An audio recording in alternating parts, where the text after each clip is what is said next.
Hello, YouTube. Hi, YouTube. All right, you're watching Unnecessary Roughness, our Saturday night recap of everything that happened in college football. We'll tell It's you who's Sunday good. morning. We'll tell you who's bad. Like, subscribe, enjoy. Hello, we're going to talk a lot about football in a minute. We'll get into the podcast. Kayce, we told Dave that LSU probably does football better than anybody in the country. And a phenomenal crowd of people showed up to watch us with the Barstool College Football Show on Saturday. I dare say, and we've said it many times, the best crowd we've ever had. Yeah, I feel like every single show, especially as we've gotten bigger and Barstool's gotten bigger, and obviously the show has progressed, it feels like the best show we've ever had. But then you kind of come down from the high, we get home, and you kind of assess. You're like, all right, yeah, it was a really good show, but was it the best ever? Probably not. This one was. This one was to me the most anticipated. I know we've talked about that. The crowd was awesome. They were lining up before 8 a.m. for a 12:30 show. And I love when I tweeted that. Everyone was like, was it 12:30 Central or Eastern? I'm like, all right, guys, that was a Relax. one-time thing. Yeah. Okay.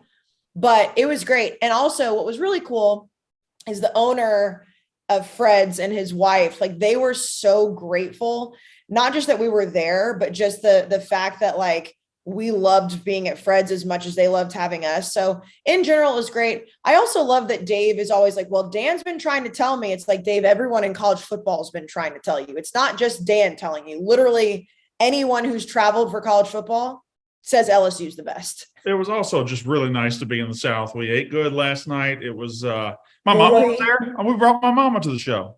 And let me tell you guys something.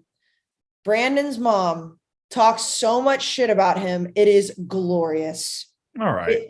We don't have to get into everything.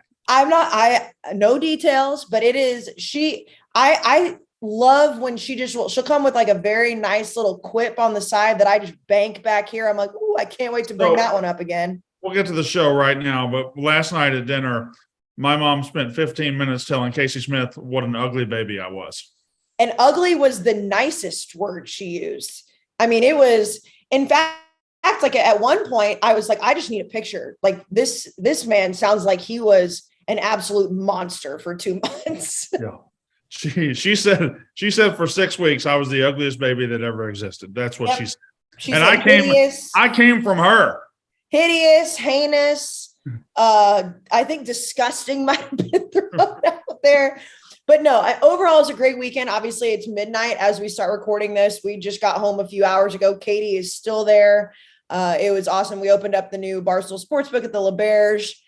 Just an awesome weekend through and through. And here we are talking about college football again. Who can complain? Well, let's do it. Hello and welcome to Unnecessary Roughness, Barstool's college football podcast, brought to you by the good folks at High Noon Hard Seltzer. High Noon has the tailgate pack, which should be present at every tailgate you go to this year. If you just go to a party, if you just go to a happy hour, wherever you go, they need to have a High Noon tailgate pack because it is the absolute best drink out there. They've got the pear and the cranberry that you can get exclusively in that tailgate pack, and they also have incredible flavors across the board. And Kayce, without getting boring and going back into the show today, again, the college football show, which exists outside of this one, High Noons were everywhere in the crowd, everywhere. People had the High Noon coolers. And I will say, again, not to just brag on us, but we got to brag on us a little bit. The sports book, like I mentioned, is awesome. It's very, very cool. No offense to the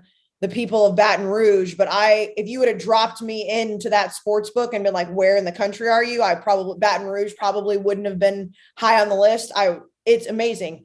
One of the coolest things I've seen, and I'm sure they do it at a lot of other places. It was just the first time I've witnessed it, or maybe I'm sober enough to witness it. You can order High Noons there by the flavor. Usually if like at bars, bartenders are just handing them to you. Like, just like, I want a High Noon. They'll give you whatever. At the bar at LaBerge, you can be like, I specifically want a High Noon watermelon, a High Noon pear. And baby, they show up. And I was like, this is living right. All right. Now we're about to get into it. We're going to get into all the games, the big win by Oregon, the big win by Oklahoma State, the absolute fraud that is Ole Miss getting exposed. Finally, we're going to get into all that. Before I get into it, two things. Can I tell Jack about Paige Browning? I don't know. them off the podcast because we don't need to air out to all like the. Fair enough. Now, before we go, Jack shaking his head. This happens often, but on Saturday at the college football show, we had two ladies front and center, and they wanted to meet. We had Dave there, we had Dan there, but they didn't want to meet them. They wanted to meet me and Kayce because they're big fans of Unnecessary Roughness.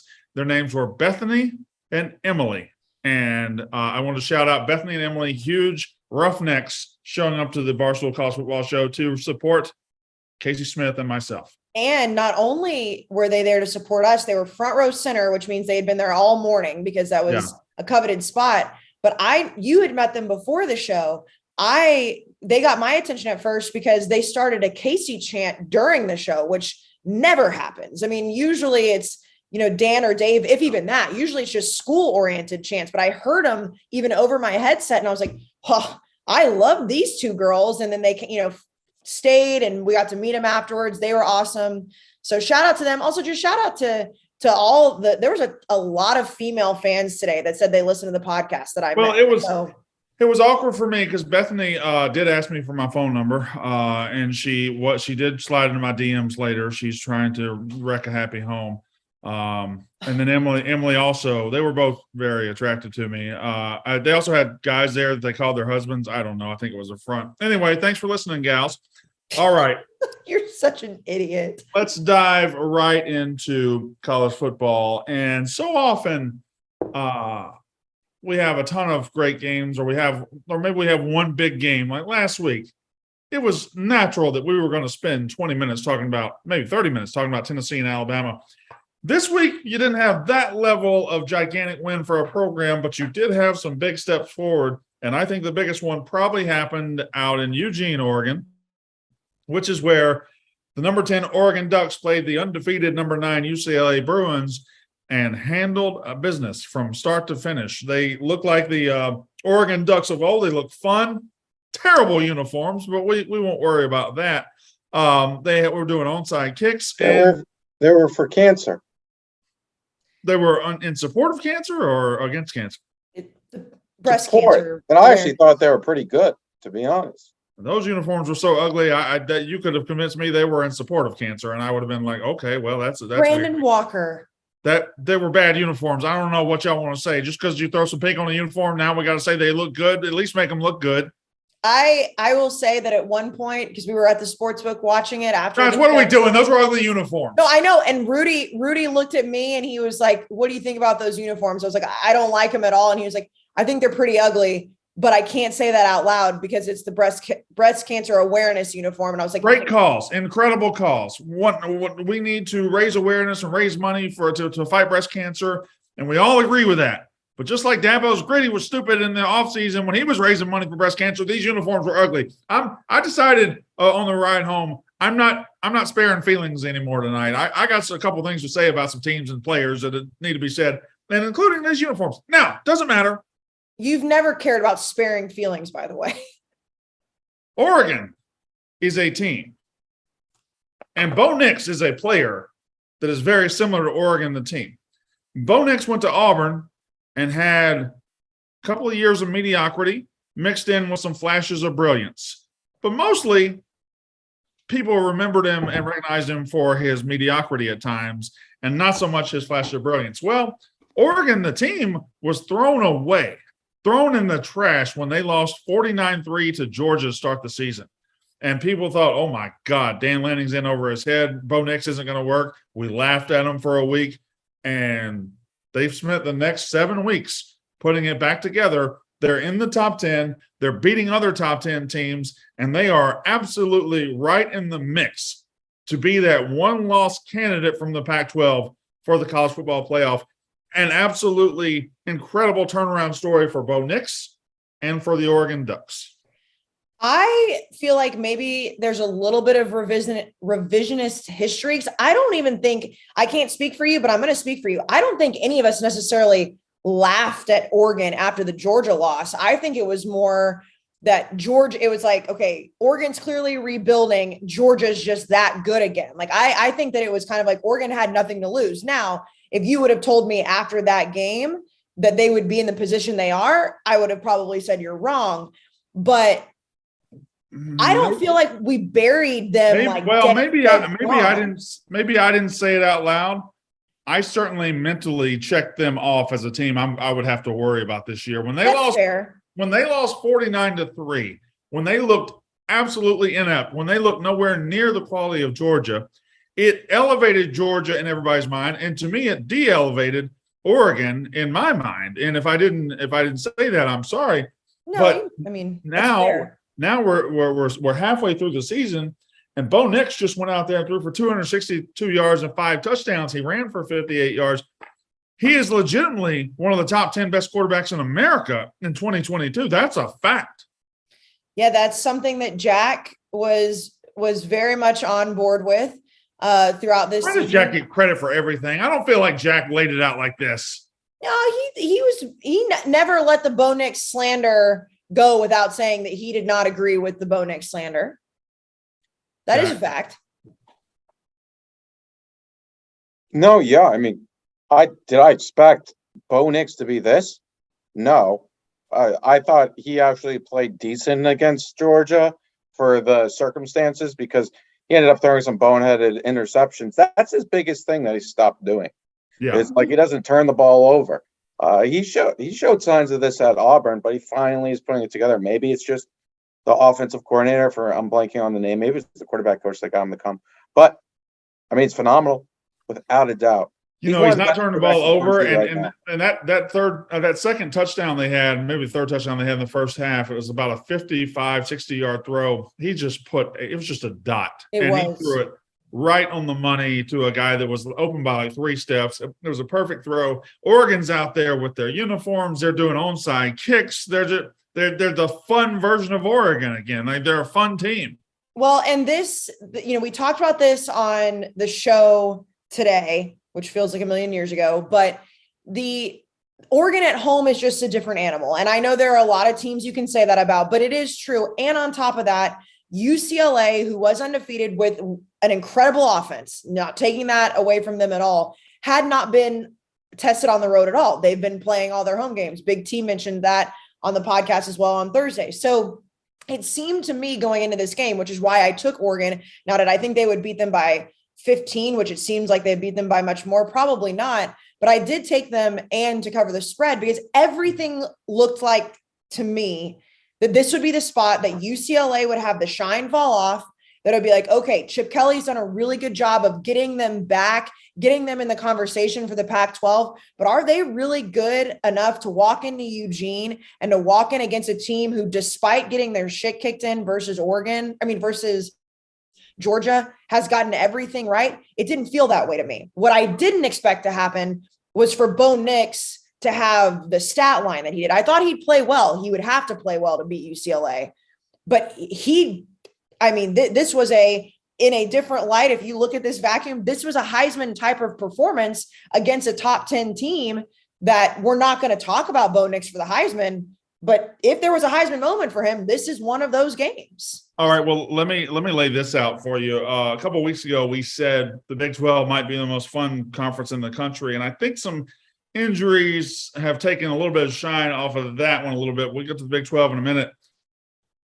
The Pac-12 will be the most fun conference in the country to watch unfold over the last 6 weeks of this season, in my opinion, because UCLA lost today and they're not dead even a little bit. They're fine. USC lost last week. They're not dead even a little bit. They're fine. Oregon lost 49-3 to start the season. They're not dead even a little bit. They are fine. And Utah, who's probably dead as far as the playoff team goes, is laying there with one loss in the conference, can still win the conference and just upset the whole thing. But here's what you've got coming up. You have Oregon, who's got one loss. You've got USC, who's got one loss. You got UCLA, who's got one loss, okay? Oregon's final 5 games: at Cal, win; at Colorado, win; Washington at home, feel like that's a win; Utah at home; and then Oregon State on the road. Kind of a tough finish.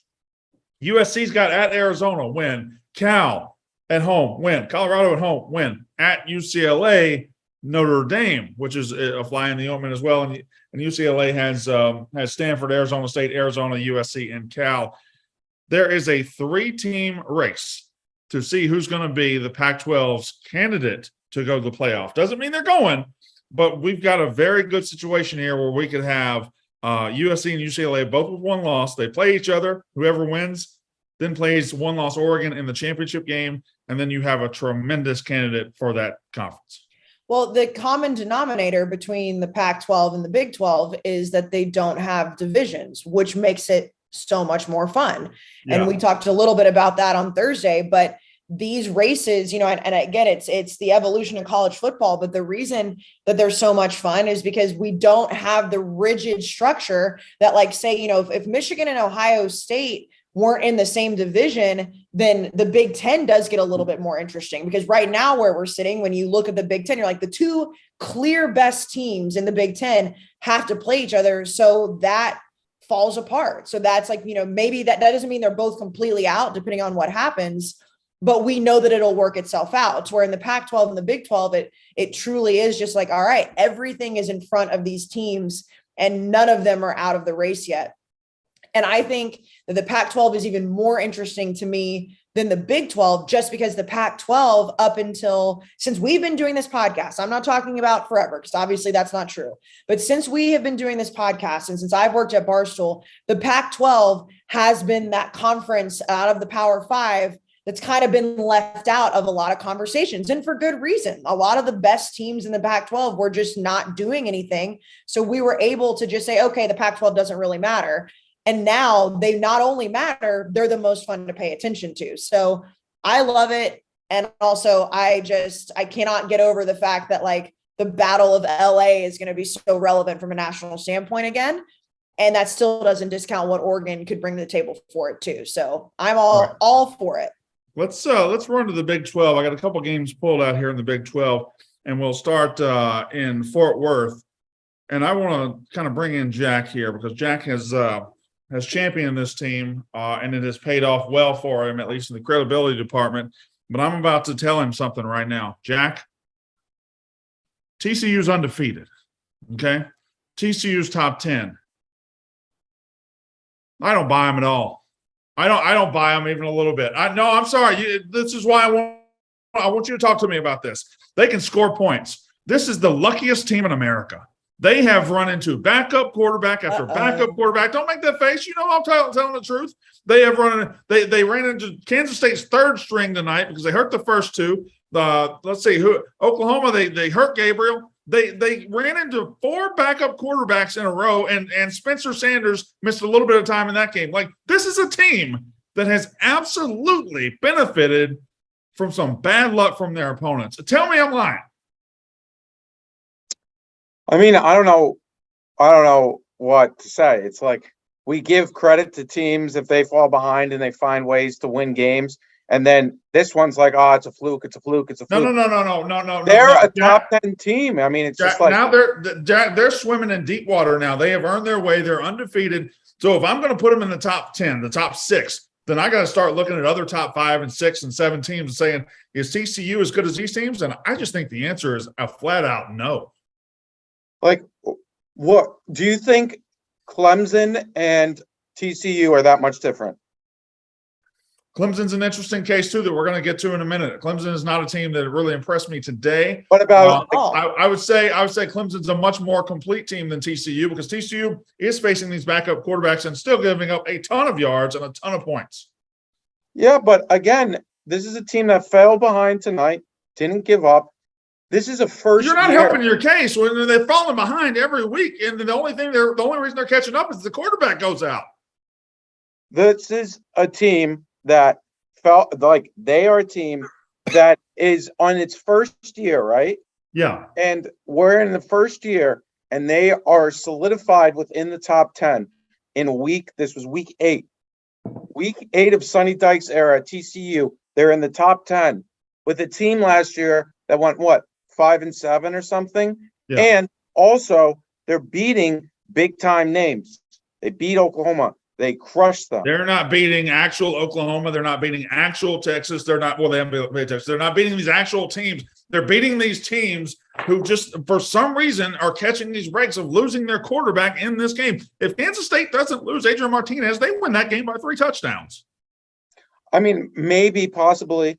It's possible. We don't know that universe. It's obviously like, am I going to be surprised if TCU slips up? No, I'm not going to be surprised. But this is a very good football team. There's teams out there that are in their first year with much more talented rosters. Oklahoma is a much more talented roster. Miami is a much more talented roster. And they are falling to pieces against teams like Duke. You are comparing this team to tell me how good they are against teams that are just really crappy this year. So we can continue the comparison.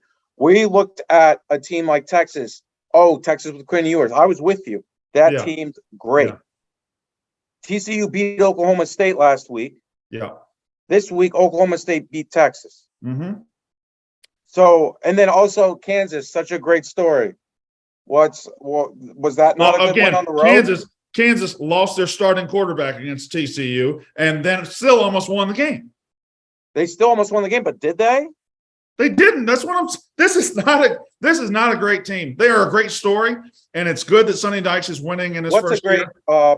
What's a great team? Just so in terms of like where you would rate them, like within top 10, is that great? It's a good question. I guess I'll answer that question with a question. Okay, let's say Oregon, for example, first year coach. Yeah, Oregon would be a 14-point favorite over TCU right now. No, they would not. Yes, they would. Oregon would be a 14-point favorite over TCU right now.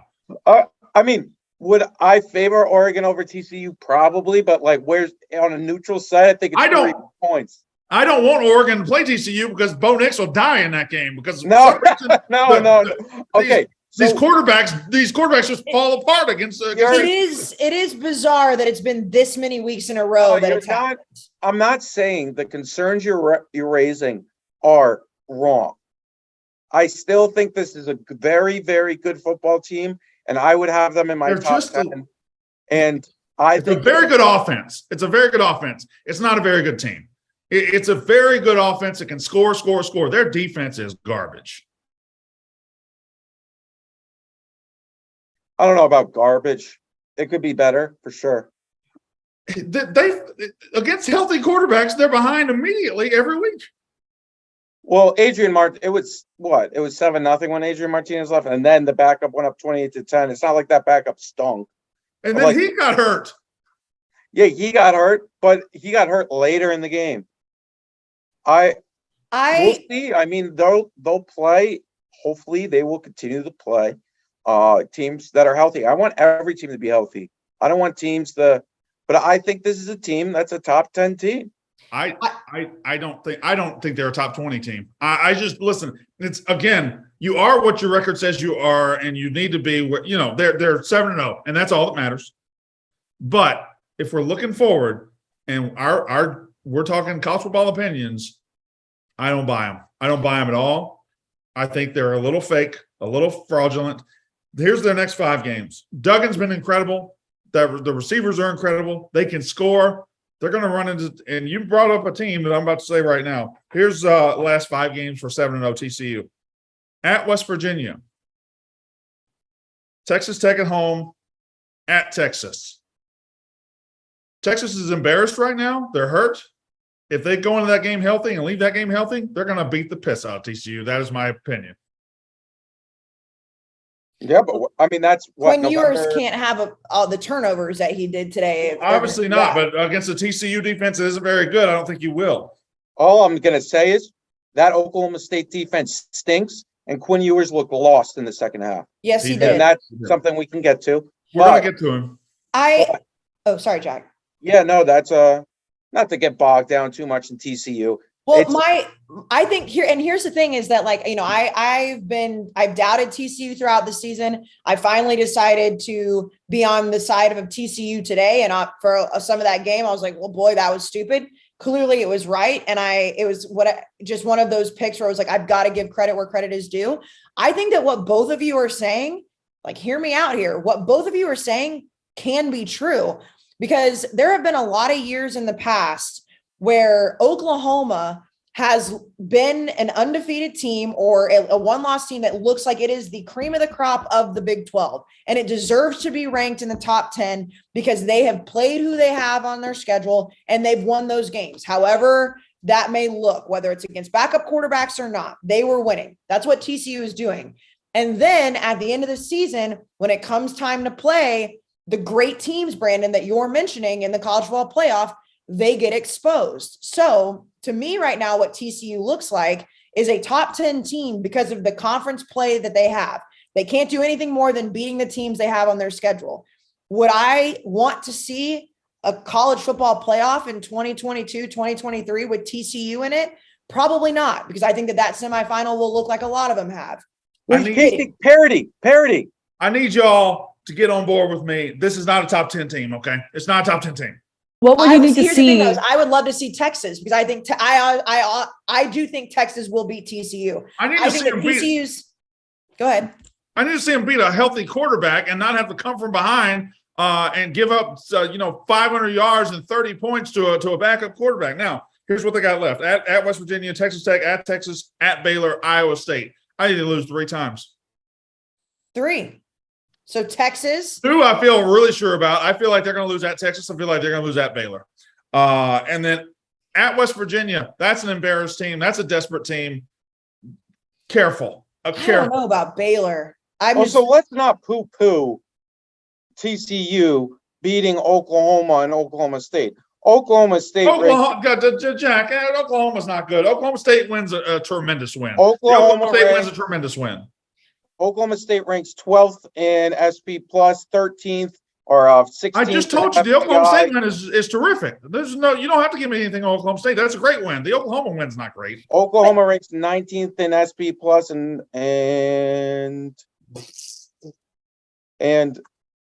36th in FPI. I mean, this is But to Jack's point, Brandon, and like what we're saying is, how else are they supposed to do it? It is who they are scheduled to play. So guys, I have been the detective this year. All right. Okay. I have been the bloodhound. I have sniffed out frauds all season long. I sniffed out Arkansas's phony ass. I sniffed out Kentucky's fake ass. I just took down Ole Miss today, and fraud. It's a fraud. The frogs are frauds. Also, you know who aren't frauds, Brandon? Who? People who are bald. And people who are bald can actually go to Freebird right now. Did you know that most bald people are shaving their head wrong, Brandon? I did not. How could you shave your head wrong? They are using multi-blade razors that they are also using on their face, but razors were not designed to shave flat surfaces. Were designed to shave flat surfaces, not curved domes. Avoid painful nicks, cuts, and irritation by getting a shaver actually designed for your head today at Freebird. And Kayce, guess what? What? I have a code that you are going to give our listeners, our special listeners, so they can get it today for maybe you have a bald person in your life. We love bald people. Except yes. David Blattman. For upcoming holidays, birthdays, or just because, get yourself the best shaver of your life. Freebird, previously Freedom Grooming, is giving our listeners an exclusive discount.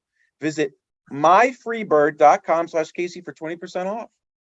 I don't hate that. And let me tell you something, guys out there, listen up and listen closely. And I understand, I don't know what it feels like to be going bald, but there are a lot of men out there that are really holding on to the last bit of hair that they have. And I know it's probably tough to let go of, just like our youth is. Bald is sexy. Bald can be very, very sexy. And bald is a lot sexier than like having like 3 hairs on your head that you're trying to hide the bald spot. You're not doing anything but showing us that you're almost bald. So like Jack said, use that code. Freebird can make you sexier. And you don't want the nicks and stuff. You don't want that. Just let it go. Embrace the bald and let Freebird help you. The Knicks are terrible. All right. So we move on because TCU, for everything I just told you wrong, they're still 7-0 and still winning. Right, there's a team out there that Jack and I were on and felt really right about them up until today. And Texas just goes into Oklahoma State and lays an absolute egg.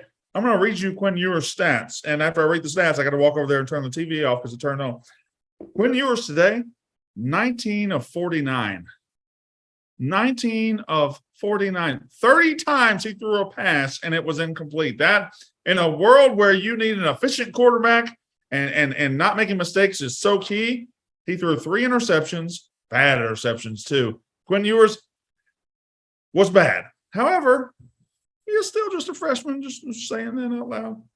The bigger deal, though, is Steve Sarkisian now 10-10 as a Texas Longhorns coach, and that ain't good. It's not good. And Jack, I have to ask you, because we were in the air whenever we were watching it, and I know you and Katie were both watching it on the ground. It seemed like at the end of that game, Quinn Ewers threw a very bad interception, got bailed out because there was a penalty, and then immediately turned around and threw another bad interception back to back. Did that happen? Well, also 100%, but it goes far beyond just the last drive.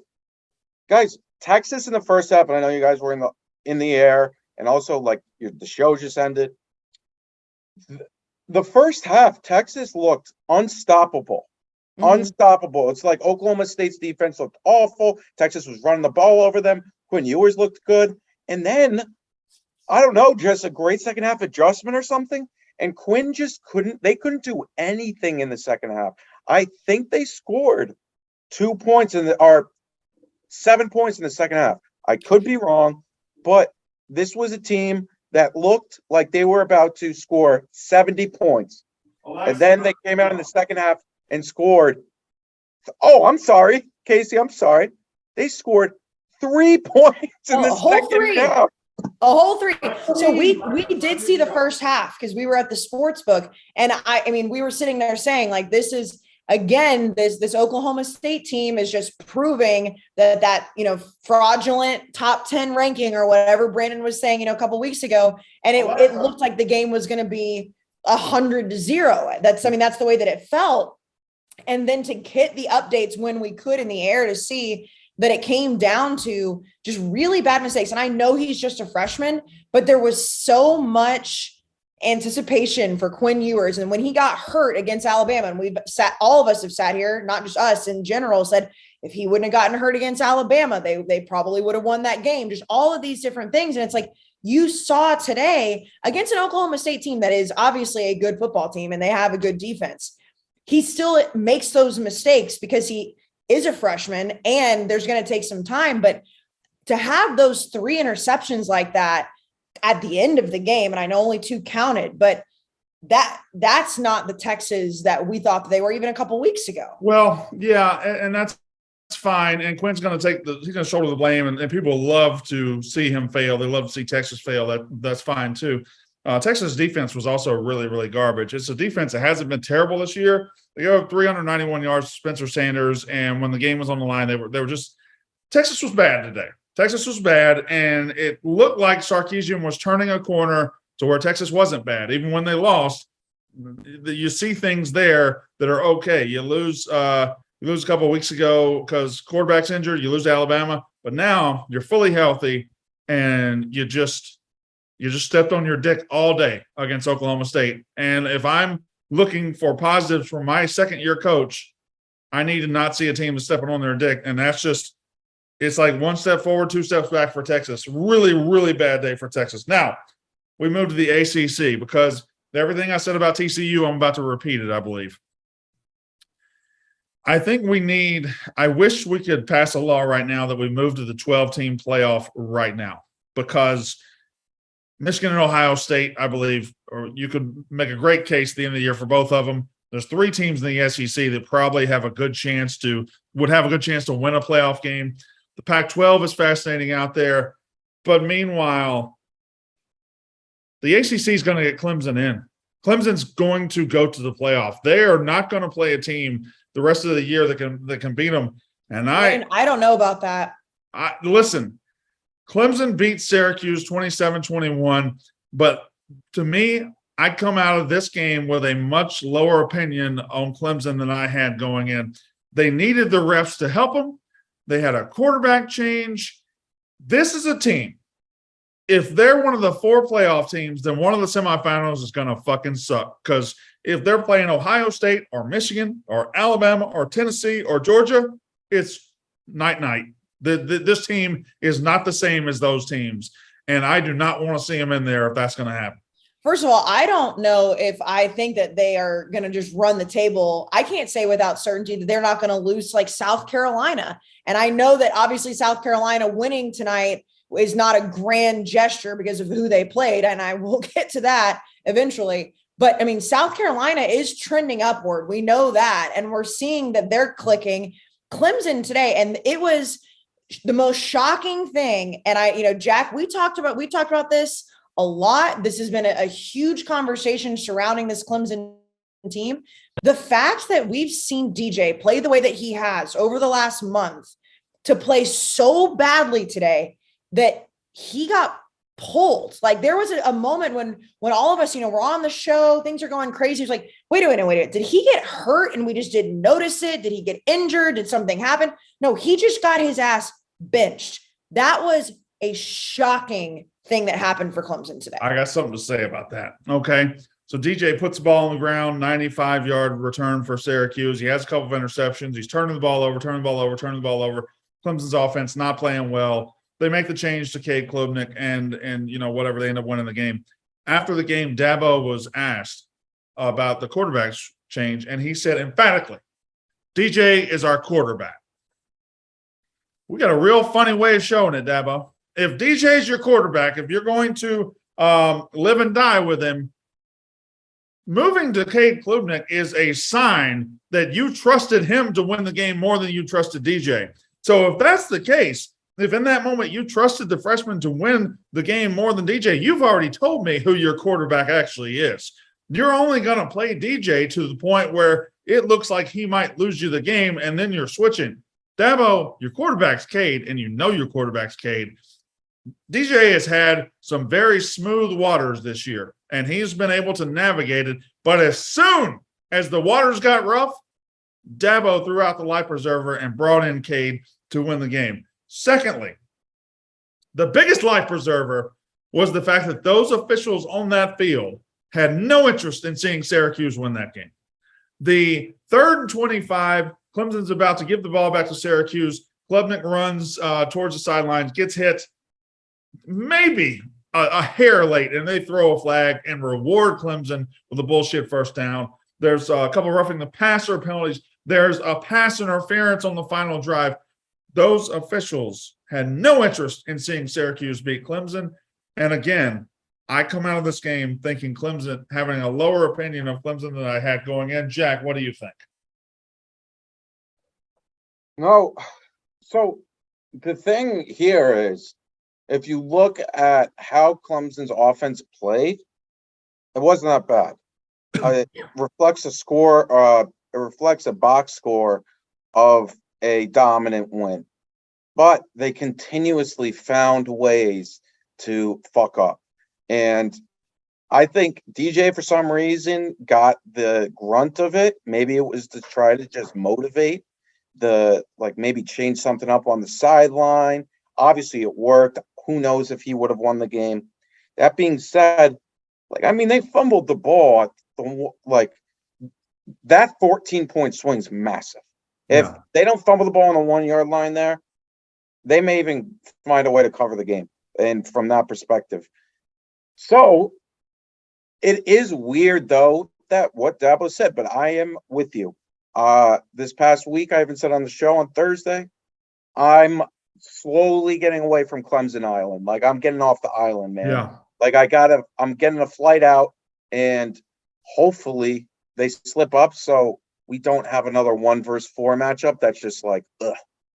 But everybody needs, if you're a college football fan, we need to look, our eyes need to go towards touchdown Jesus, towards South Bend, Indiana, and somehow, some way, we have to pray our Warriors through this, and we have to have Notre Dame deliver us from the evil that is Dabo, because this is not a team that can compete with the actual legit playoff teams.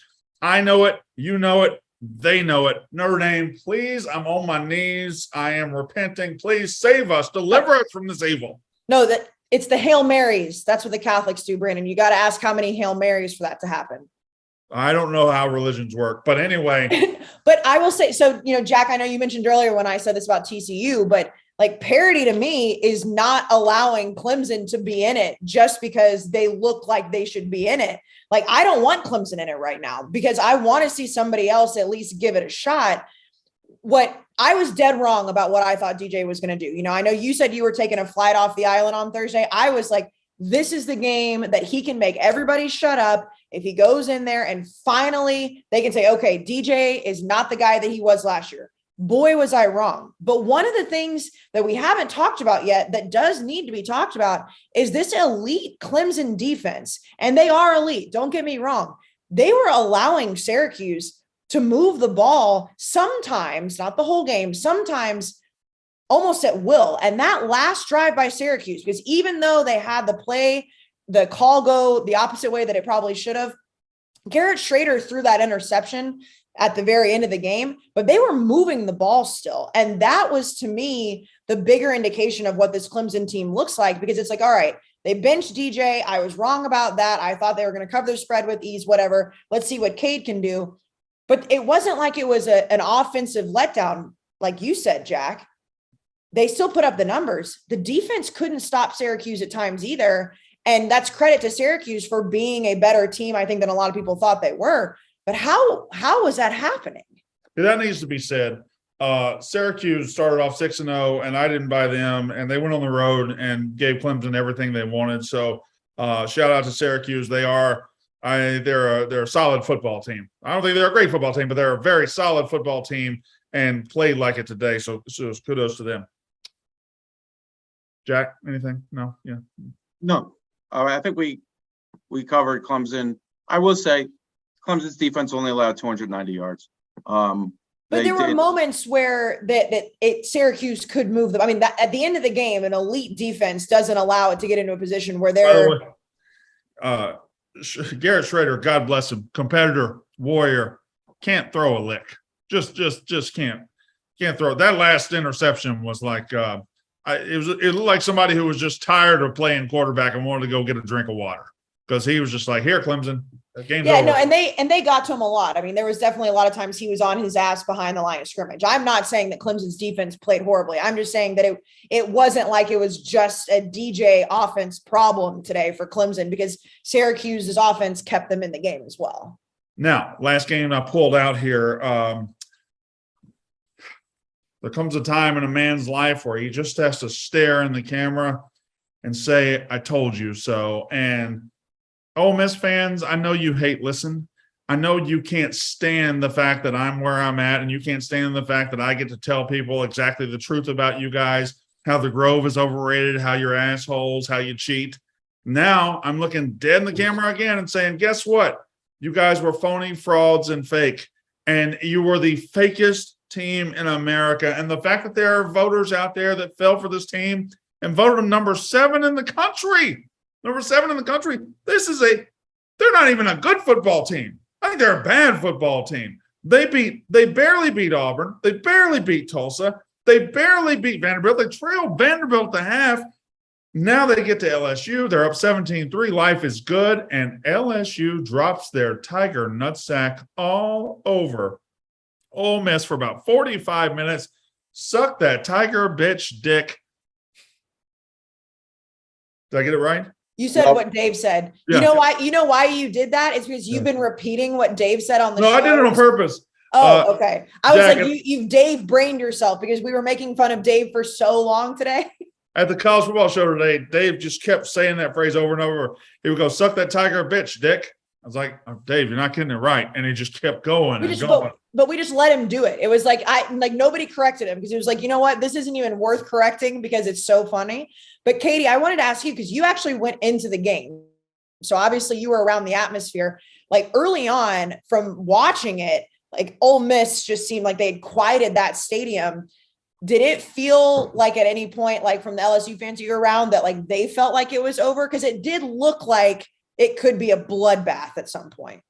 It was weird. Like, I feel like the volume level went down, but everyone was still standing. Like everyone was still clapping. Everyone was still very much engaged. Everyone just got quiet.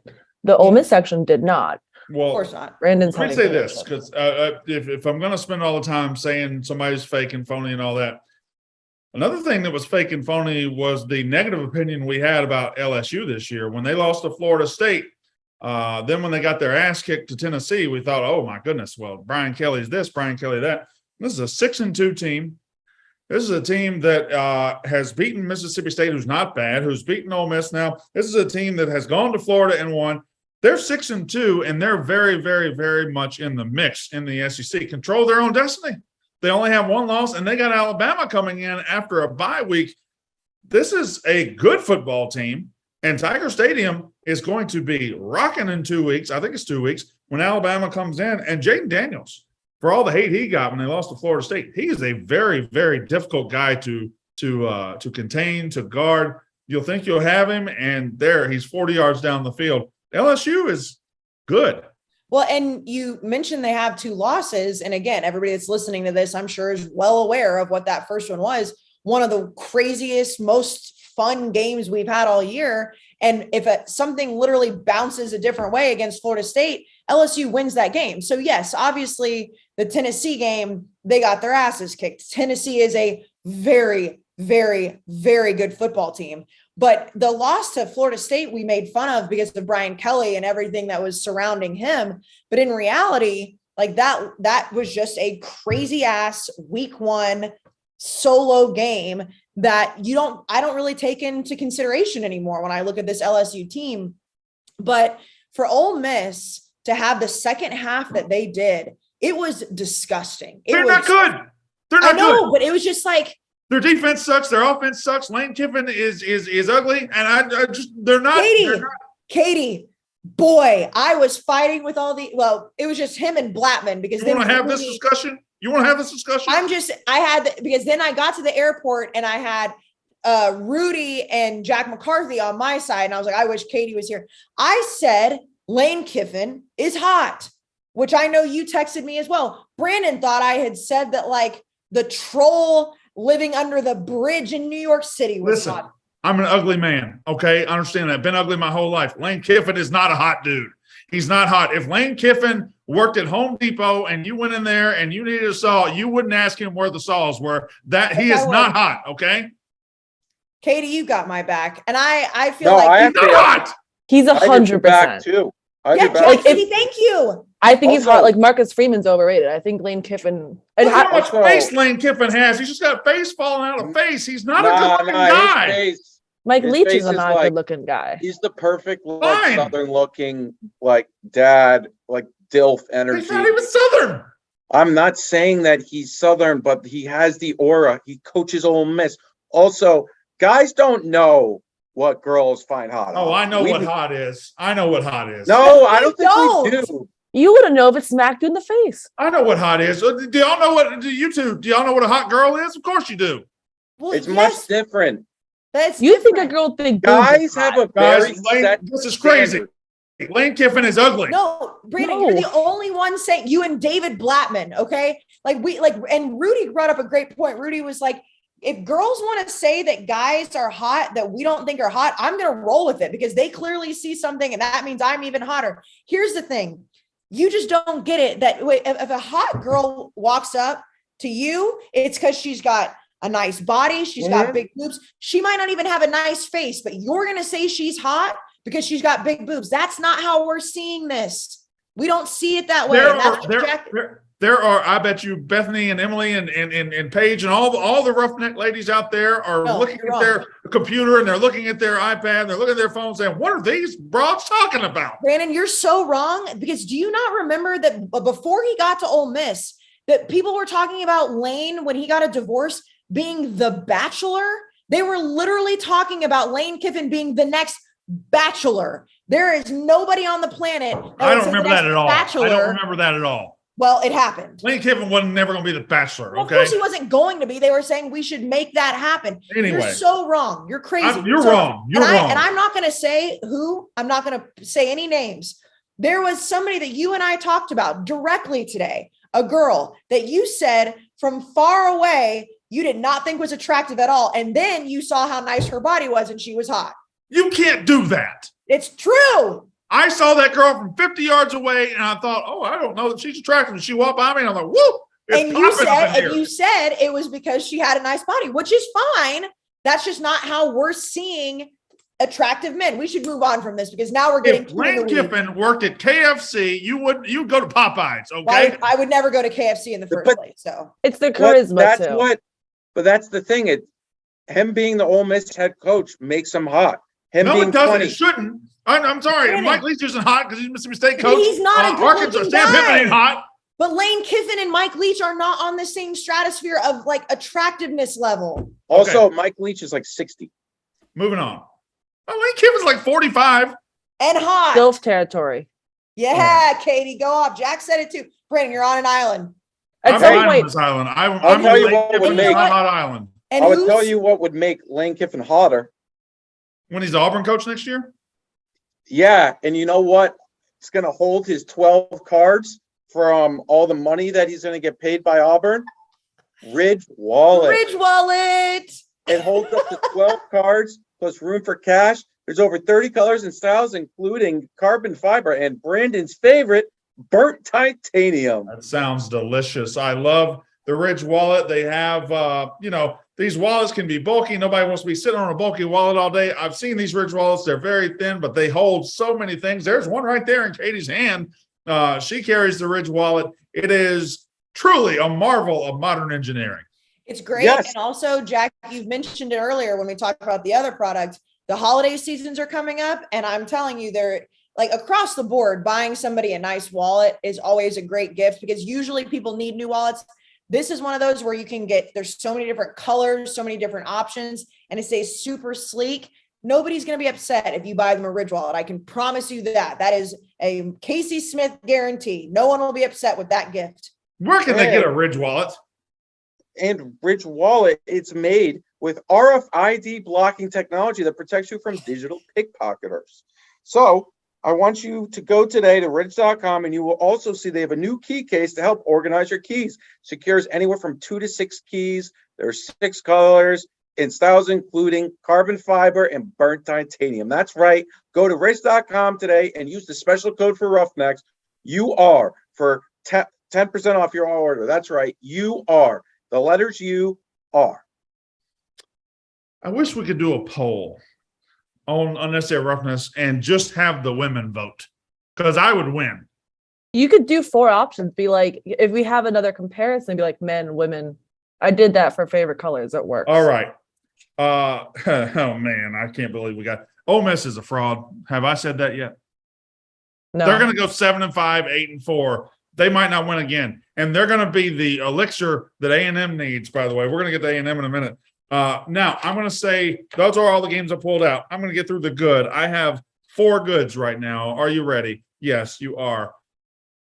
South Carolina is 5-2. Forget about their opponent for a second. This is a team that was in the wilderness a couple of years ago, and they surprised me when they hired Shane Beamer. I famously thought it was a bad hire at the time. I hated on the hire. I don't have a great track record of hating on hires here. I hated on the hire, and he has been fantastic. They're now 5-2. Full disclosure, I don't think they're any good, but they're 5-2, and they're going to get to at least 7 wins because they got Vanderbilt, Missouri coming up. I think they're going to be a solid 7-5 team this year, and he's building culture. He's building everything he needs to take the next step. Shane Beamer doing a terrific job, South Carolina. Yeah, I mean, of course, I caught a lot of, I wouldn't even say strays. I would say I caught a lot of direct shots from South Carolina fans tonight, which is fine, and we'll talk about. You called shots from the Cox? Brandon. That's easy. I mean, that's I'm not going to be able to make that. Yes, Okay. I did. Yes, I did. Here's the thing, South Carolina fans. Brandon, you just said it perfectly. Credit where credit is due. You're back on track and things are trending upward. I said that earlier when we talked about Clemson. Let's not act like you're some elite football team right now. And that's okay. It is okay to say that because, and I don't care who you root for. I don't care what team is saying this to you. I saw people saying like, oh, all you guys do is hate on South Carolina, the podcast. Well, it's been pretty easy to do. It's been pretty easy to say. I mean, look at what happened with Spencer Rattler earlier in the year. Let me stop you there. When have we ever hated on South Carolina? I said earlier in the week that I know Katie has. I'll say I'm a Spencer Rattler hater, not South Carolina. No, but Brandon, you know how this goes. If you ever say anything about a team not being 12-0, 14-0, 15-0, and they're going to lose a game, you're hating on them. But my thing is like these two things can exist, South Carolina. You won a game tonight. Now, do I think it's a badge of honor that you won that game tonight? No. Was it a good win? Fine. If you want to say that, you're on the right track with a coach that a lot of people laughed at. You are not some fantastic football team. And Brandon, I saw you said they're not a top tier SEC team. South Carolina fans acting tonight like they beat Alabama. They don't need to be a top tier team. They just need to keep moving forward. And he is the right hire. They should bask in that, like own that. That is where credit is due. Things are back on track, especially the way the season started for South Carolina. But like slow the roll a little bit. It's not hating to say that you guys are not a top tier SEC team or a top tier team in the country. Let that build if that's coming. The second good I have Wisconsin 31, Purdue 24. Wisconsin now 2-1 under their interim coach Jim Leonhard as he tries to go ahead and lock down that job. I feel like if it continues to go the way it's going, he might very well do just that. Purdue losing though means this, and I don't think this is a sentence I thought I would say this year. The Big Ten West now goes directly through Champaign, Illinois. Brett Bielema, in his second year, has got the Big Ten West in his sights, stranglehold, because Minnesota, disappointing. Purdue, I thought was a really good team, kind of disappointing. Nebraska, obviously garbage. Northwestern, garbage. Illinois, if they handle business going forward against these Big Ten West teams, they're gonna go to Indianapolis and play either Michigan or Ohio State for the Big Ten championship. And I mean, we got to say it. Brett Bielema will have some fantastic quotes, and it'll be a great game, and Illinois fans will be hyped. But they are just the slaughter waiting to happen against that team. But what a terrific coach he is! Oh, definitely, what a story he is.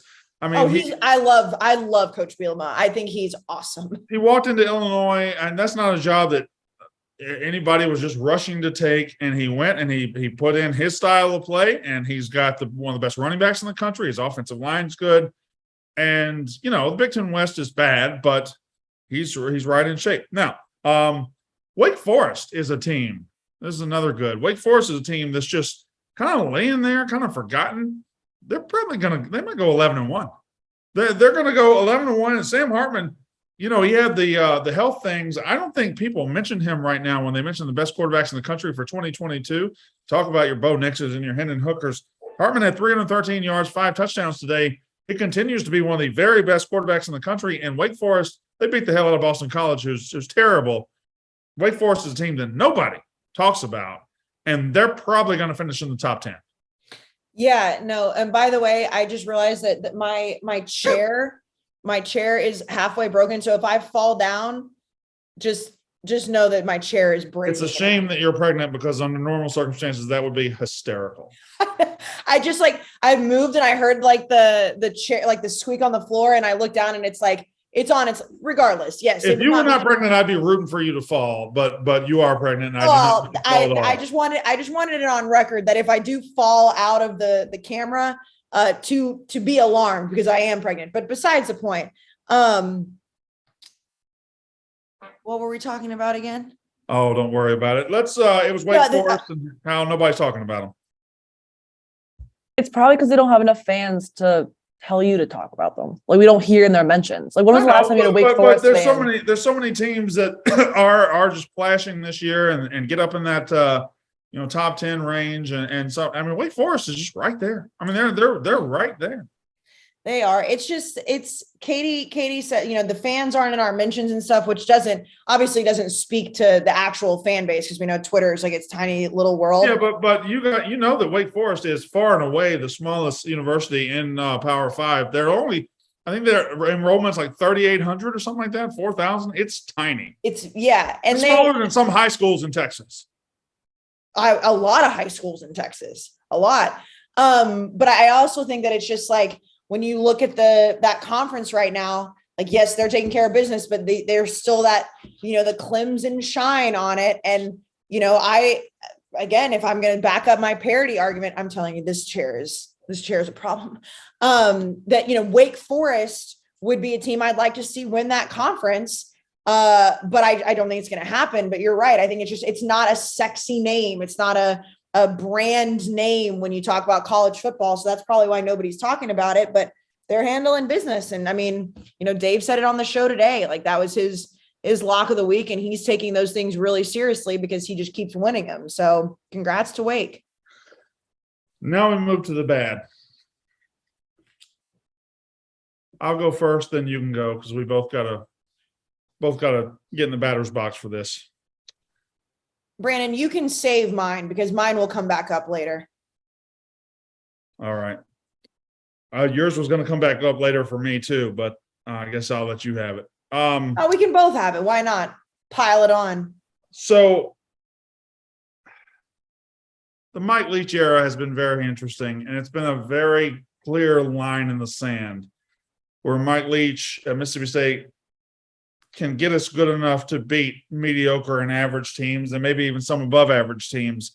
But when Alabama comes to town, for the last 15 years, we have been inept. We've been terrible. We forget how to play football. And once again, it sucks the fun out of it. It's Groundhog Day. And Mississippi State goes to Tuscaloosa, loses 30-6 tonight. It might as well have been 300-6. Outgained them 293-290. Doesn't matter. We just pissed down our legs. And the Mike Leach experience is you'll enjoy some things, but when you lose, it is gut-wrenching and gross to look at. And I'm just not having fun. When we play Alabama, I just do not have fun. Didn't want to watch it. Didn't want to talk about it. Alabama bounces back from their loss against Tennessee, but I still don't know if they're that good, but just gross. I will say, Brandon, we got to see like a few seconds of it from the airplane. We passed over Tuscaloosa. We could see Bryant-Denny from up there. And that was as close as I wanted to get. Yeah, you could see the scoreboard lighting up, flashing. Obviously, they just scored a touchdown. You called this. I was trying, I took the over, which didn't hit because Mississippi State didn't score.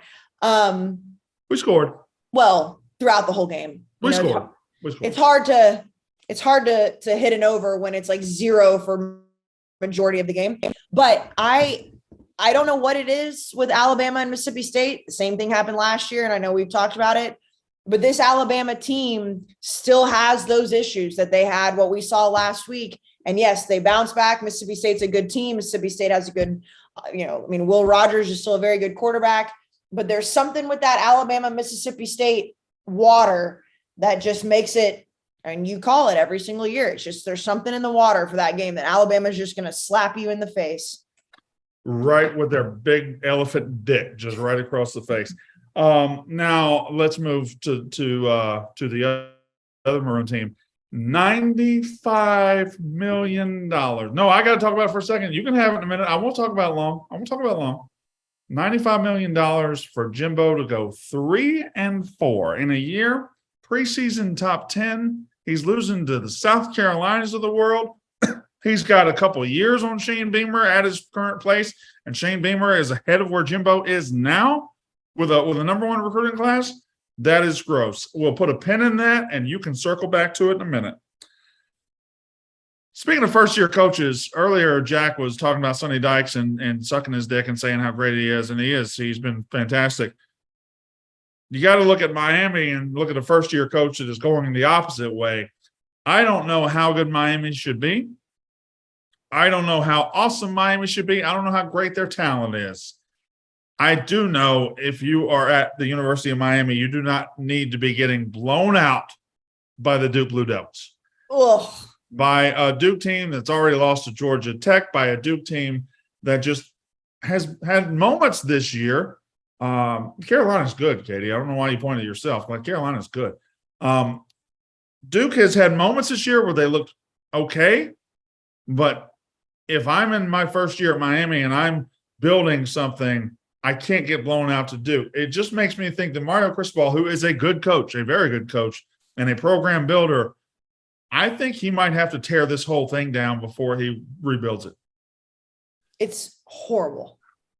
I don't know if it's just they hired the wrong offensive coordinator because he doesn't fit. Josh Gaddis doesn't fit Tyler Van Dyke, or what it is. But Miami is going the wrong direction, and that is gross. Now, but when it comes to the bad, here's the team that I think has it the worst. The team that needs a change more than any team in the country, the team that desperately needs an entire change from top to bottom. Does anybody know who I'm talking about? If you were a genie, a college football genie, and you could grant one program an escape from the life they live right now, which fan base do you think would rub that lamp and ask you for that? Nebraska. No, because they're getting their new coach soon. It is the Iowa Hawkeyes. They're trapped in a sexless marriage right now. That's what they're trapped. They're trapped in a 20-year marriage where it's been good before, and they're financially stable, and the cars are paid for, the house is paid for, but nobody loves anybody. Kirk Ferentz, and that has taken that program as far as it's going to go. And in 2022, when you're only as good as your offense, and they have no interest in getting better with their offense, and they have no interest in changing from Petrus, they have no interest in changing from Brian Ferentz. Iowa today, are you ready? Are you ready for these numbers? They lost to Ohio State 54-10. And you say, that's all right. Their defense didn't play well. They gave up a ton of yards and a ton of stats to Ohio State. They gave up 360 yards to Ohio State, 200 less than Ohio State's average. The defense played pretty well. That sounds crazy. They gave up 54 points. It is crazy. Iowa had 8 first downs. Iowa had 77 rushing yards, 81 passing yards, 158 total yards. Iowa is trapped in a style of football that is irrelevant, that is bad, that is terrible to watch, and that is slowly, systematically killing that program. I know I have a history with Iowa, but I'm telling them the exact truth right now, and they know I'm preaching. Y'all can't keep going like this. We've said this all year, and I know you have your history, and I understand your history even more so after being there. But even the games that they have won where it's been close, as an Iowa fan, you just have to want better for yourself. You just have to, even if you're winning, games where both teams are scoring less than 10, have some pride in yourself and just say, this is not the style of football I want to watch. And this is coming from some fans here that are down on their team big time. So it's not coming from some pedestal up here. It's just like, if you're an Iowa fan right now, watching this team play football is like watching paint dry. And sometimes it's like watching paint dry while getting slapped in the face over and over again. Yeah, I can't imagine it. Like there's good in the program. There's solid positions. There's salvageable stuff there, but it doesn't matter because they won't put gas in the car. And it's just insane to me that they continuously go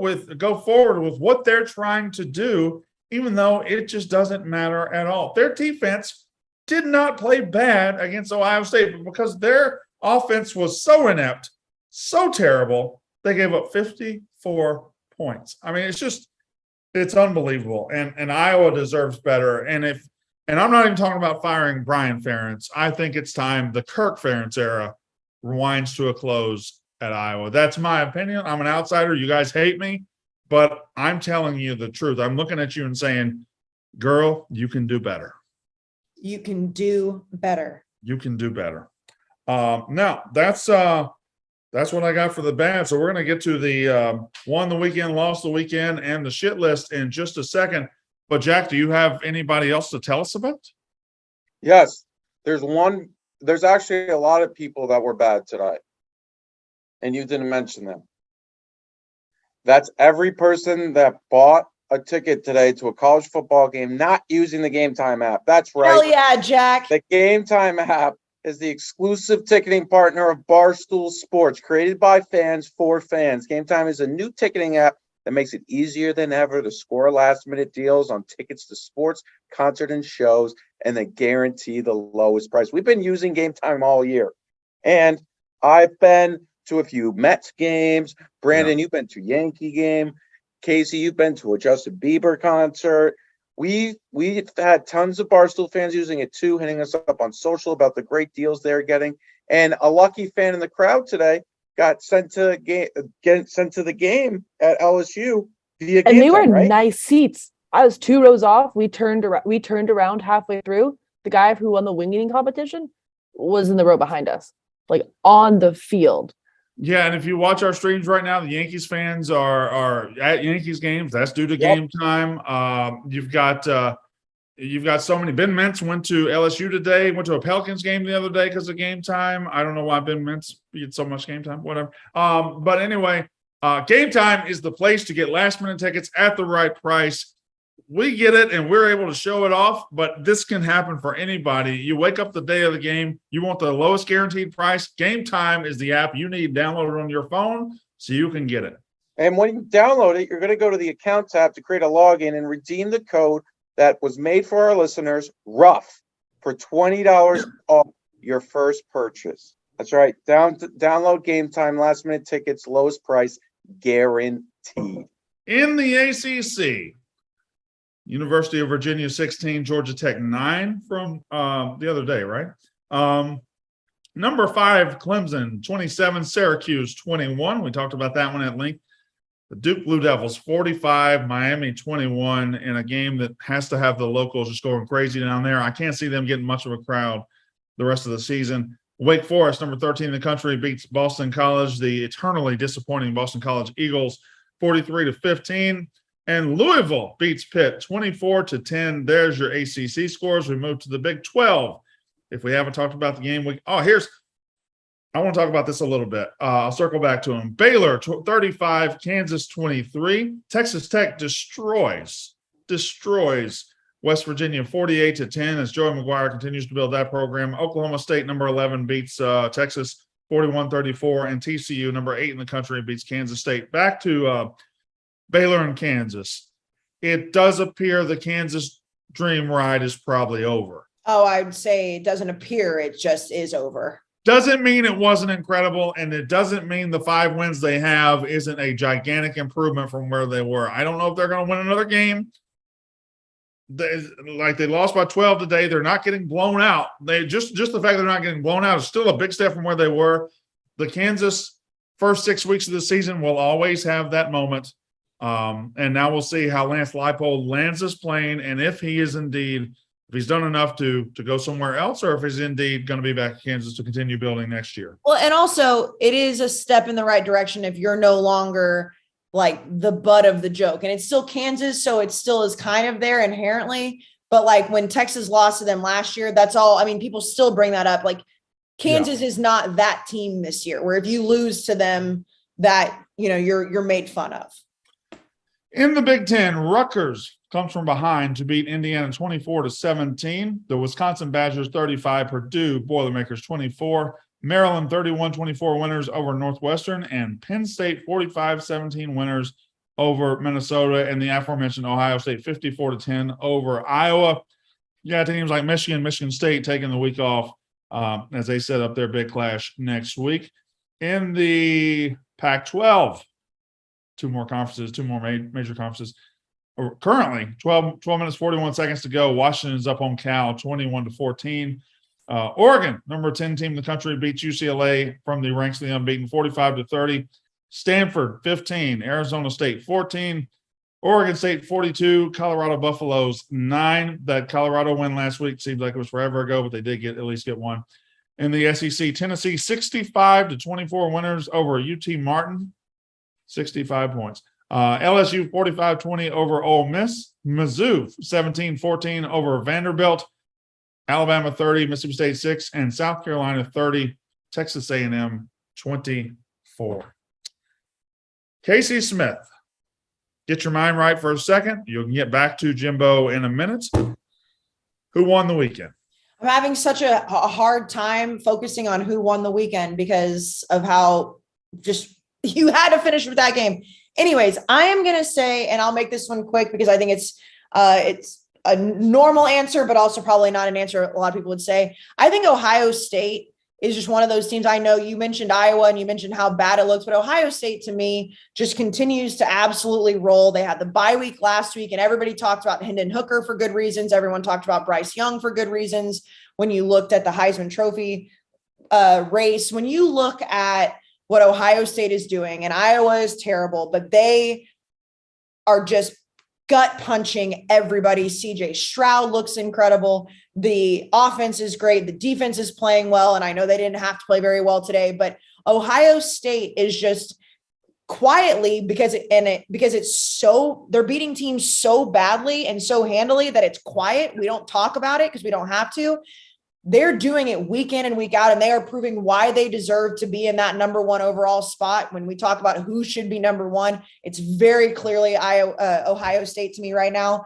And they did it again this morning in a game that was disgusting to watch, but CJ Stroud included in that just continues to roll. So Ohio State staying king thus far. Yeah, this wasn't even an elite game for CJ Stroud. 286 yards with 4 touchdowns, continues to put up numbies after numbies after numbies. And we don't even have to discuss Ohio State as a team for any which reason, because they just keep doing exactly what they need to do, and that's beating the shit out of everybody. All right, now ask me.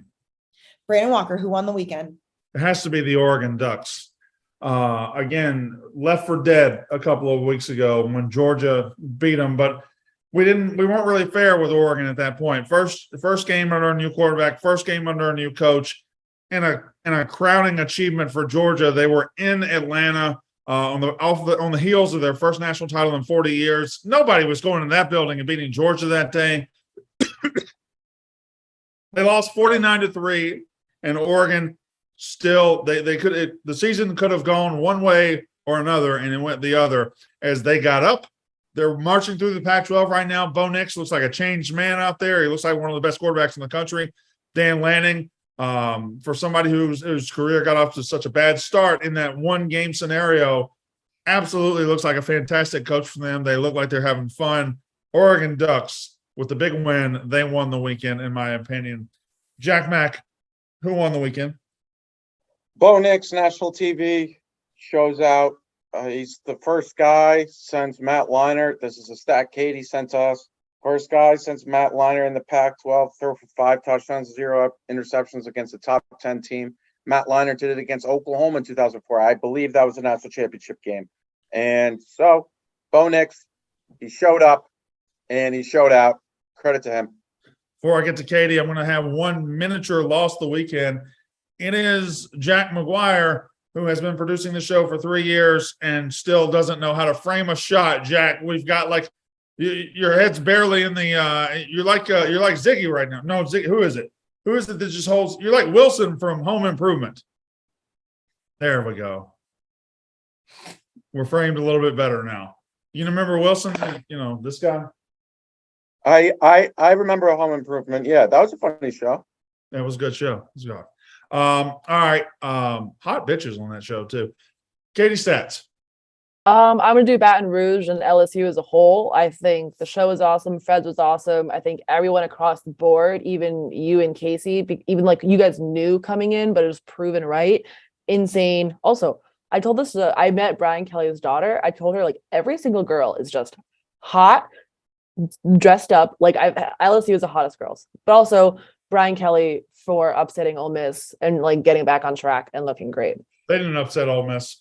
I understand what you're saying, but yeah. Operator, won't you put me on through? Got to send my love in Baton Rouge. Hurry up. Won't you put her on the line? Just talk to the girl just one more time. Let's call him Baton Rouge by Garth Brooks. Kayce Smith, who lost the weekend?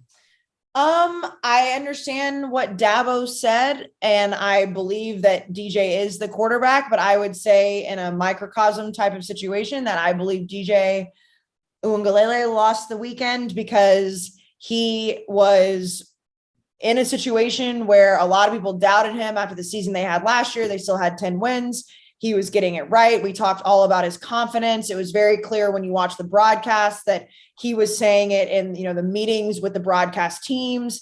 And for him to get pulled, to get benched for a guy who a lot of Clemson fans were calling for earlier in the season And then for Clemson to go win the game, despite what happened, down the stretch, for Clemson to have won that game with the backup, he's going to have a lot of noise around him now. And if Dabo wants to start him and says he's the starter, that's fine. But that fan base has now gotten a taste of what it could potentially look like without him as the starter. And had Clemson lost the game today and they benched him, he would have a little bit longer of a proverbial leash. However, Cade came in, got the job done against an undefeated team, and he was sitting on the bench knowing that he got yanked for the backup quarterback. That to me is a very tough situation to win a fan base back, and a very tough situation for a confidence booster, because now he's going to go into every single game and think, if I even so much as look the wrong way, if I so much as look at the wrong receiver, throw the ball, despite anything else, he's going to feel like he's going to get pulled again. And that's just a bad place to be. Brandon Walker, who lost the weekend. It's fun to look at the top 25 and see that your team is ranked in the top 10. Oh, it's so fun that when everything's great and we haven't lost to anybody. Oh, we're super, we're flying around, we're going to this, we're going to that. Guess what? Football is a meritocracy. Football will tell you how good you are, and you can only hide from football for so long. You can play the Tulsas of the world and the Georgia Techs of the world and the Auburns of the world and the Vandy's of the world, but I saw it.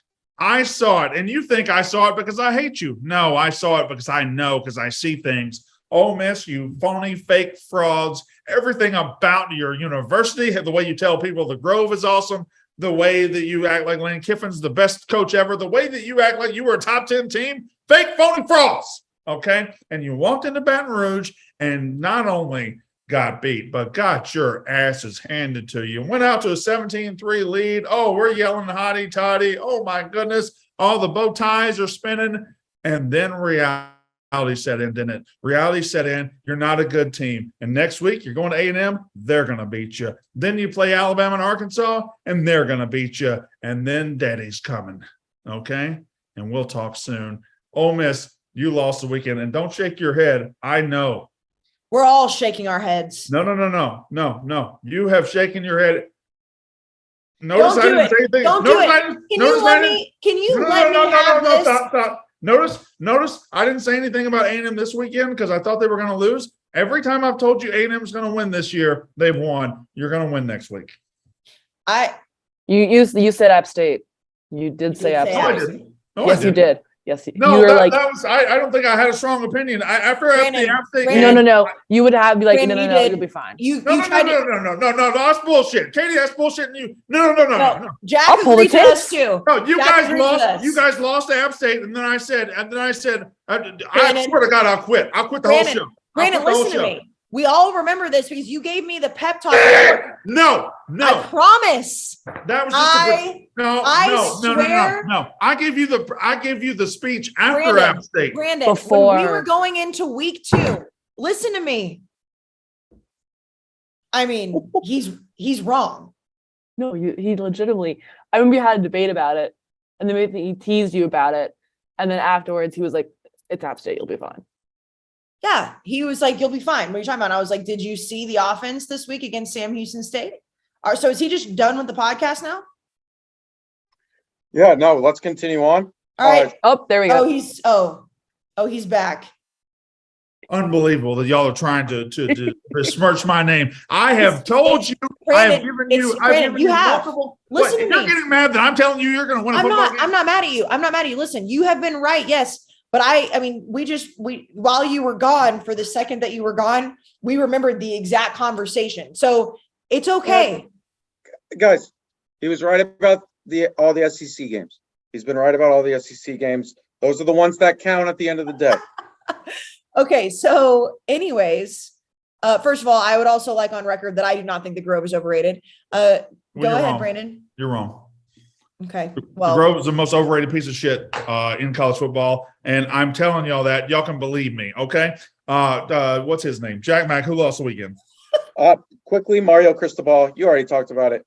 Just unacceptable. High aspirations for this team, and boy, losing at home to Duke, just unacceptable. Yeah, Mario Cristobal has a lot of work to do. A lot. It's not good. Katie Stats, who lost the weekend? I think it's a combination of, UCLA and Texas. Those two programs that were having great years. Obviously, I think UCLA a little better. There's hype, there's excitement.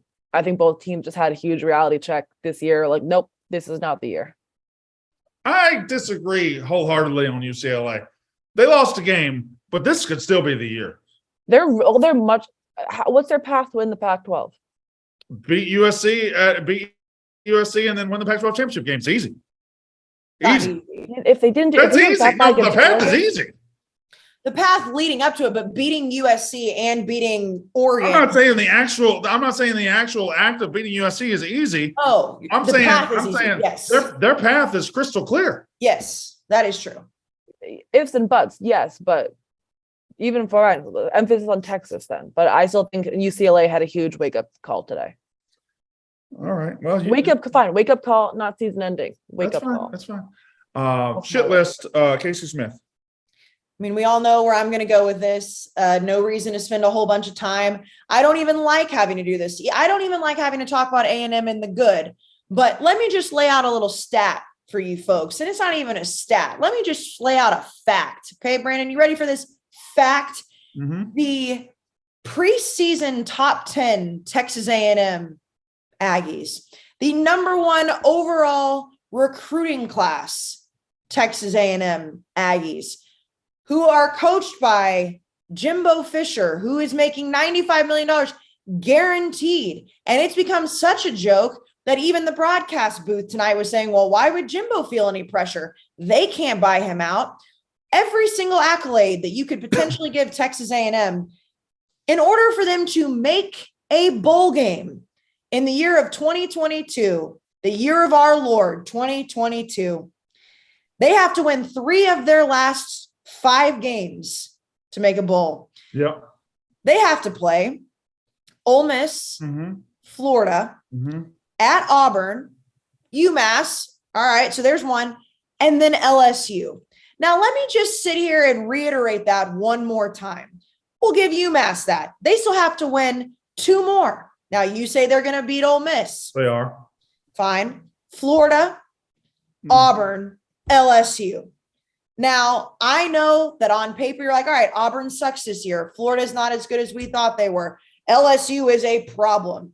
I am not convinced that this team has 3 easy wins on this schedule by any stretch of the imagination, because not only are there clear issues on the offensive side of the ball, Haynes King is not any good. He got hurt. They let, Connor Wegman come in, and I don't give him any shit, because that's clearly a situation on the road as a true freshman. You're not put into a good situation. The defense plays their asses off. There were a few plays that they gave up tonight, but they do everything they can to put this team in a position to win. And Jimbo Fisher refuses to hire an offensive coordinator, refuses to evolve this offense. And it looks awful. I am sick and fucking tired of any Aggie fan that's up in my ass about, oh, it's such a young team. This is Jimbo's 5th year with A&M. These quarterbacks are recruited by him at this point. I am so sick and tired of hearing I'm a bad fan because I say that the truth. This is unacceptable. This is gross. And they are under 500. A team with all of those numbers in front of them. Number 1, preseason top 10 is under 500 before October is over. It's disgusting. And there's nothing we can do about it because Jimbo's not going anywhere, folks. So buckle up and get ready to just be pissed off again and again and again. For mine, I could go another direction, but instead, this is rare, but I'm just going to pile on $95 million. An offseason filled with throwing shots at Nick Saban. An offseason filled with defending how they got the number 1 class in the country. And a season filled with heartbreak and disappointment. But more than that, heartbreak and disappointment would be an improvement because it's really just filled with mediocrity. It's filled with an offense that looks like it was designed in 1985. It's filled with quarterbacks that, where is the hope for the future? Again, you're right. Wegman, we'll see later. that wasn't a great spot. But where is the hope? What can I put my hope in if I'm an A&M fan? Because what I see is an endless hole of money that we're pouring into a program and getting nothing back. Because it costs money to get that coach, $95 million, costs money to get that recruiting class. And South Carolina hired a coach 2 years ago with a lot lower pedigree than A&M. And Carolina's ahead of A&M right now in their rebuild. That's a problem. Brandon, not only is South Carolina ahead of them now, they had a better record coming into this game. That's another reason why I'm like, these South Carolina fans who are dunking on me, it's like, you guys had more wins. You're asking me where the hope is? I don't know, because everyone called A&M 8-4 and made all the jokes like, oh, A&M can't even get to 8-4. 8-4. I'll take 8-4 this year. Are you kidding me? Last thing, and I'll move on to Jack. Jimbo can survive a 5-7 season. He can survive a 6-6 season. He can survive maybe even a 4-8 season.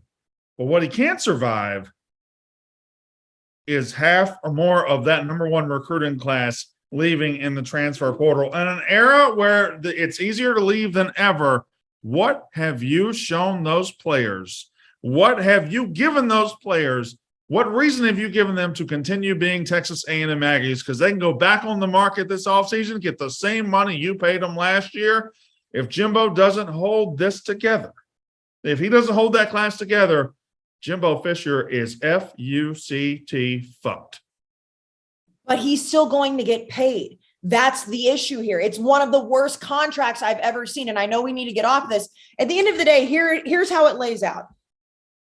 Top 10 preseason team. That was a top 10 team until week 2 when they lost to App State. You have no business losing to App State as a top 10 team. Number 1 overall recruiting class, $95 million guaranteed. And I'm going to go ahead and say this. Going 5-7, he shouldn't survive. He shouldn't survive 6-6. He will because of his contract. Those transfers are going to leave. They're not like facilities are great. Money is great. That's all over the country.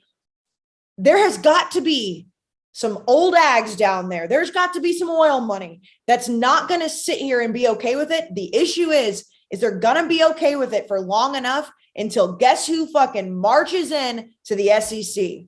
Texas and Oklahoma. And then all of a sudden, all these older Aggies are going to be like, well, we're not okay with getting our shit kicked in to these teams. So we need to make a chance. And then Jimbo's going to have 7 or 8 years of maybe 8-4, maybe 8-4. It's unacceptable.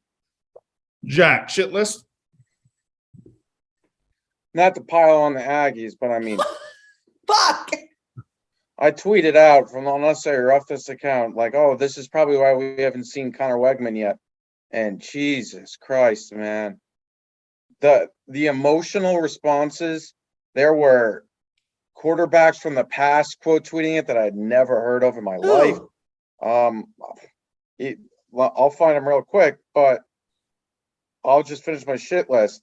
Like Jake Lundenberg or something. Well, anyway. Just keep going your shit list. First of all, I mean, I get it. You see a blue check mark next to a college football account. Like, you don't necessarily think, oh, this is like a funny account and not everything's supposed to be taken 100% serious. I get it. However, the crying in the replies, I was just shocked. And then they were like, whoa, look at the offensive line. I mean, like, it's not like he had 2-star offensive linemen in front of him. And it's not like that was Derek Thomas coming off the edge. It's just, if anyone wants to go see it, the replies, it's just shocking behavior. I mean, it's kind of. I'll give an example because I'm looking at it right now. I am too, and you're exactly right. And Jack tweets out, so this is why we haven't seen Connor Wegman. Aggie of Truth, the first reply, you're obsessed with us. You were playing on a national TV. All right, we tweet about college football. Get over that obsessed crap. Spencer Newsom, translation, I need clicks and haven't actually watched the game.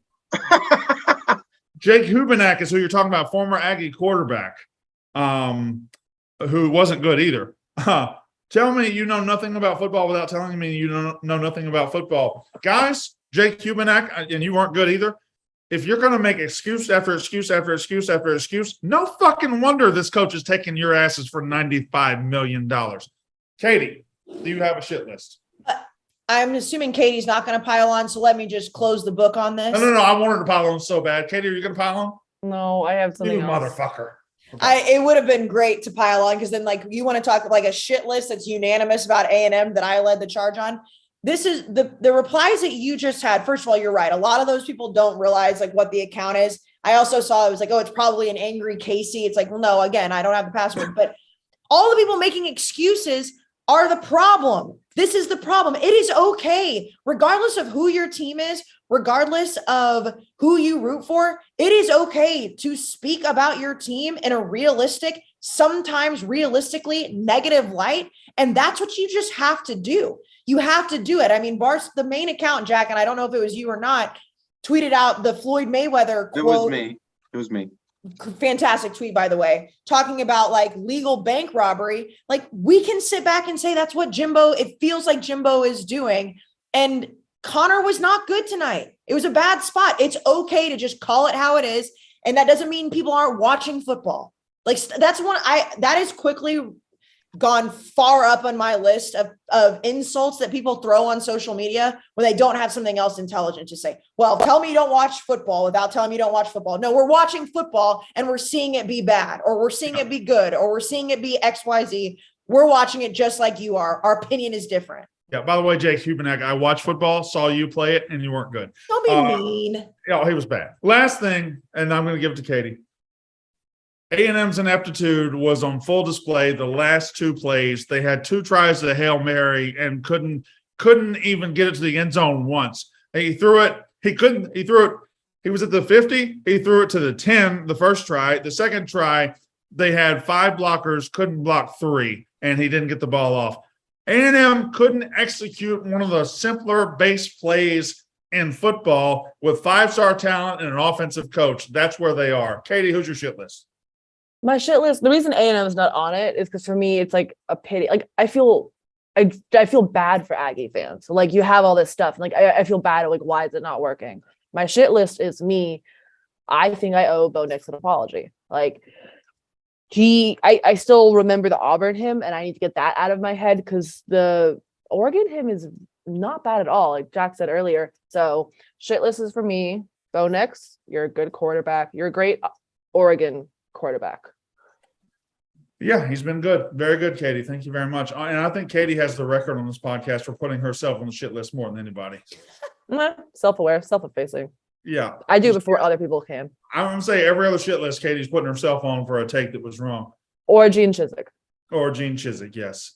All right. That's a good stopping point. That's college football. I think we were a little tighter today. Maybe not as tight as we need to be, but whatever. That's week 7, week 8. What was that? Week 8. Week I have 8. a flight in 3 hours. Have fun, Katie Stats. Week 8 is in the books. On Tuesday, we'll start looking towards a very loaded week 9. That is unnecessary roughness.